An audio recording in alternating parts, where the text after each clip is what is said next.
जय जगन्नाथ नमस्कार आपण मानके मोर यूट्यूब चैनल रे स्वागत करूचे। आज आपण मानके जानुशिरासन रो तृतीय पद्धति आपण मानके मुई देखेबी। प्रथम पद्धति सेटा गोटे हाथ पछकु जाईकी गोटे हाथ गोड़ को धरिकी मुंड नुआउथिले, किंतु एटा गोटे गोड़ आगो को जाईकी दुईटा हाथ गोड़ को धरिकी मुंड नुआइबा को पड़ुचे। ए आसन 10 रु 15 सेकंड एटा करबे। एटा 4 थर 5 थर लेखा करबे।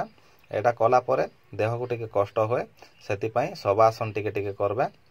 आउ एटा फल मिलुचे काना सबुदिन जदि एटा के जारी रखले क्षुधा एवं हजम शक्ति वृद्धि पाइसी आर निजर देहर तापमात्रा समान भावरे रहीसी। एहा व्यतीत मूत्राशय जनित दोष दूर होए, बहुमूत्र रोग आरोग्य होए, आउ साइड इफेक्ट मध्य एटा दूर होए।